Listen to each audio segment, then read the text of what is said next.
Nobody cares what my... Well, I guess it's good for the video because we're talking about urban gardening. What I've got here is a worm tower, i.e. a worm farm, i.e. vermiculture. This is me processing and introducing IMOs, or indigenous microorganisms, from different places that I can get to in my urban environment. And what I have here is different towers where each level has something different. Hey girl. And what I want to do is show you something that I've got here. I've had for about 36 hours. I have this little cup down here. It is not trash.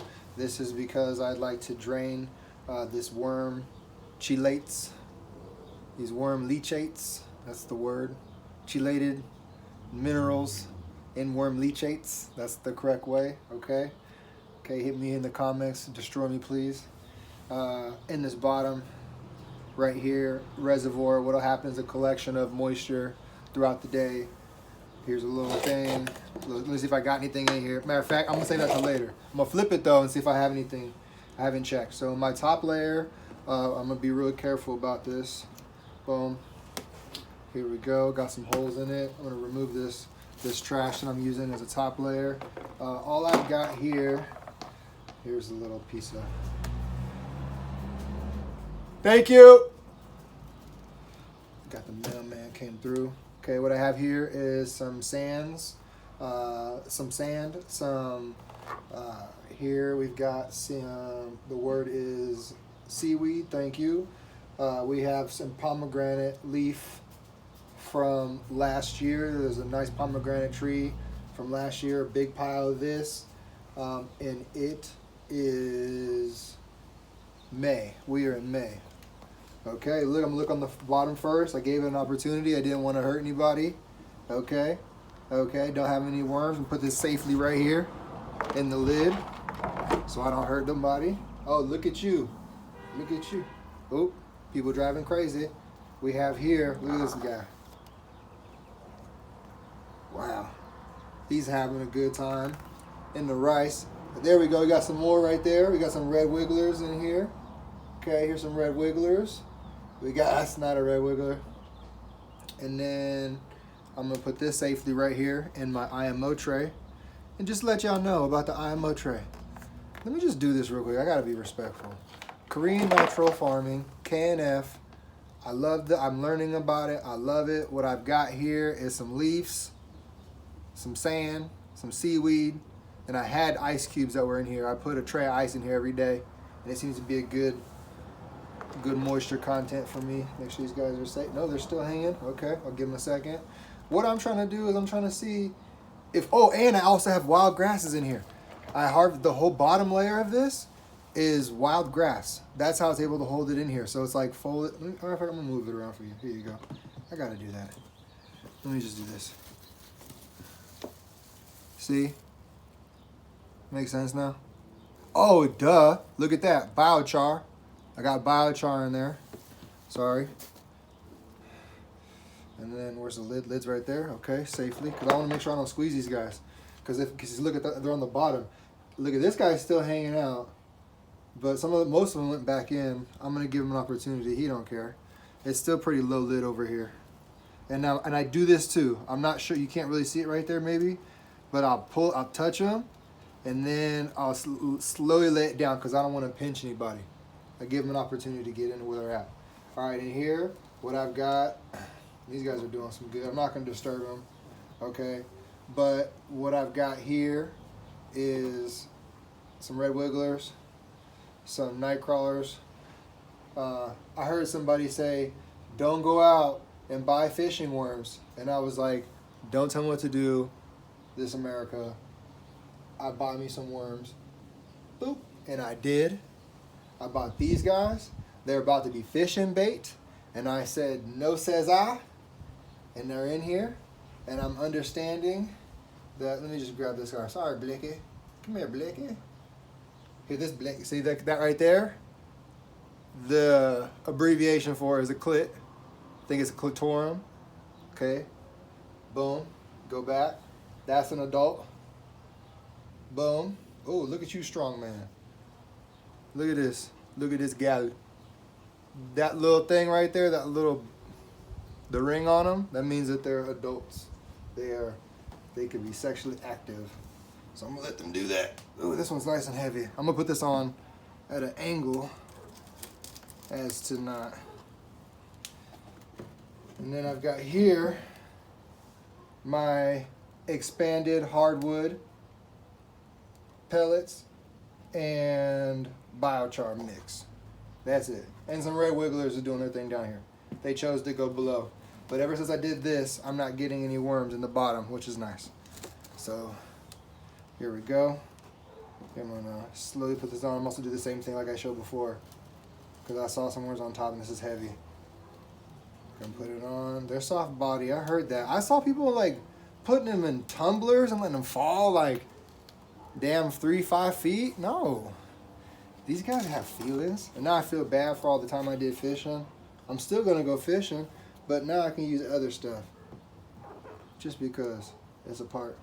See, tap, tap, tap. Real slow.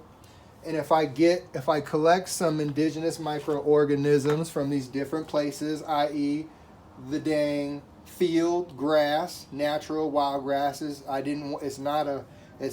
staying away from thermoculture or thermocomposting. It's not what I'm doing here.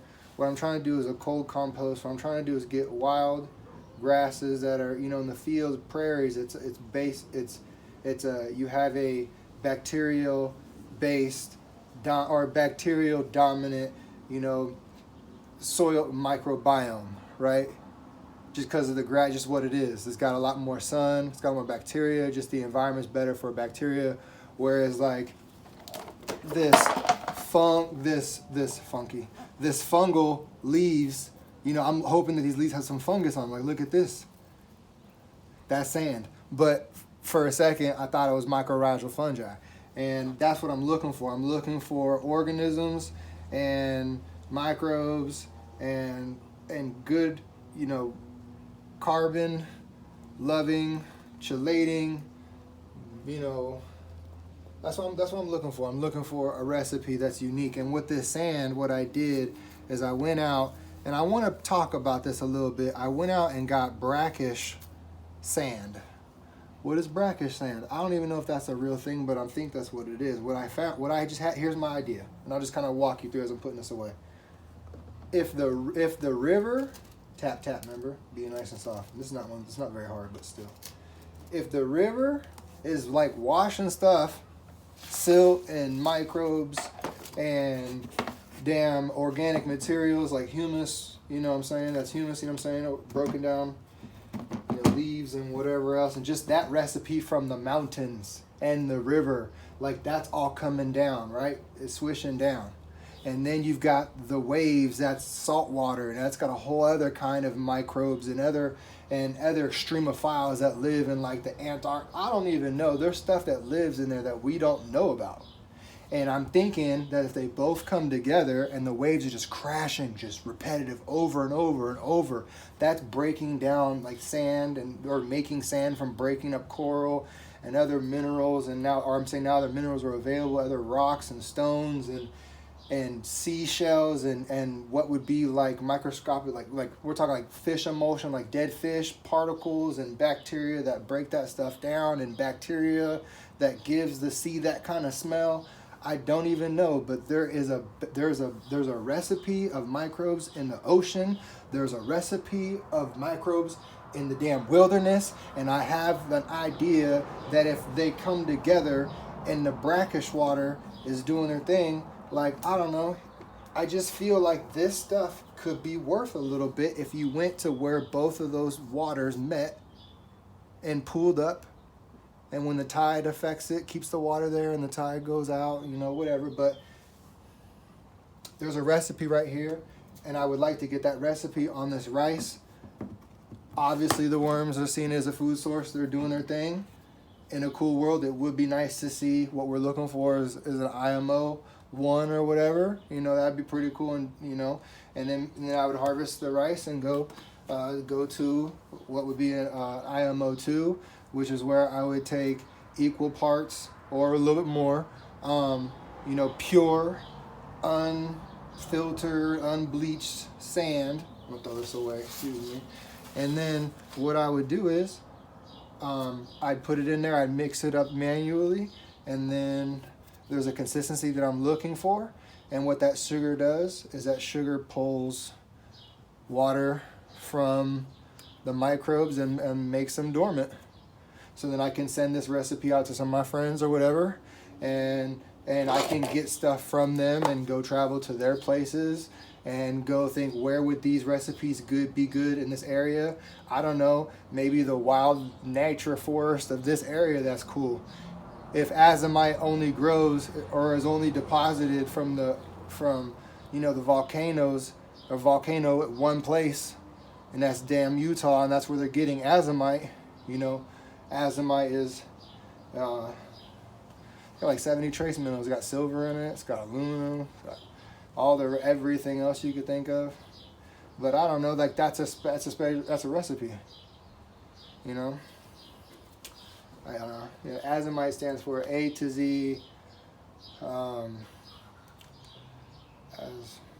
A to Z and other minerals, other trace minerals, trace elements. There we go. And see, look, I didn't get very much. I can probably tilt it and get a little bit more. But what I don't want to do is leave this in here for, like, I see people leaving a bunch and they're like, oh, collect your stuff once a week. Or I see somebody say, oh, the way I get my stuff real dark is I recycle the liquid I get at the bottom and puts through and, makes it dark because it goes through twice. But then I listened to one of the leading, probably the leading physician, biologist, on the topic, vermiculture specialist, on the topic, and what she had said was that she doesn't even use it, and she doesn't talk about it very much. Talk about this juice, this worm leachate, or however you say it, this worm juice, because really on a scientific level, what this is greatly varies. Depends by what somebody puts in here and what they got going on and the pH levels and all that. And usually, what she explained this to be, what I understood this to be, is an anaerobic substance. This is not being bubbled. Let that sit for a second. Everything is being, I'm putting ice cubes on the top, and there's water going through, there's moisture going down, but it's just, this stuff is just sitting in here. And so something that I was really excited to see this morning, because I got about this much this morning. I don't have an imagination for how much this is. This is not even a cup though, maybe a half a cup, or I don't damn know, somewhere around there. But the one thing, and I don't suggest you do this, but I was really, really excited, earlier. No, I'm playing. But the smell though, anaerobic, that's what we're talking about, right? Anaerobic is lack of oxygen, okay, and then there's certain microbes and whatever and bacterias and that just get nasty. It just makes your stuff stink. It's not good for you. Those aren't good things to put on your plants or to smell or whatever. And I love that this has zero smell. It's like there's something to it, but it's not offensive at all. I don't even know. It kind of just smells like, and I'm not gonna do it any more than that. It just smells like rose water. I don't know. So I'm gonna use this. I got peanuts. I'm gonna use it on the peanuts, and that's it. Maybe I'll cut this with some water just so I can, spread it out. But I'm excited. It's the worm farm. I'm done talking, but I don't know. If I'll leave with this. If we're all worried about global warming or not, if we're all worried about the environment or not, or you're worried about making some money or not, I don't know what your mind is or who you are or why you even saw this video. It's not my business. But I will say this. The number one O2 emission is damn plant food waste.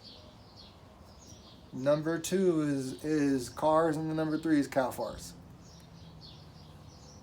No, I'm just kidding. But the number one is the number one. Oh damn, our world's coming to end because of this. Because of this, because we're not recycling stuff. We're not recycling food. So I don't know. I'm off my soapbox. I'm going to use this beautiful stuff. It's not really thick, but it's thicker than I thought it would be. There's not, like I said, there's no real smell to it. I don't even know how to explain it. It smells like a flower water, but it's not. It's not sweet though. There's nothing sweet about it. It's not nutty or anything. It just smells earthy, but it doesn't smell like dirt. I don't know. Yeah, I'm done.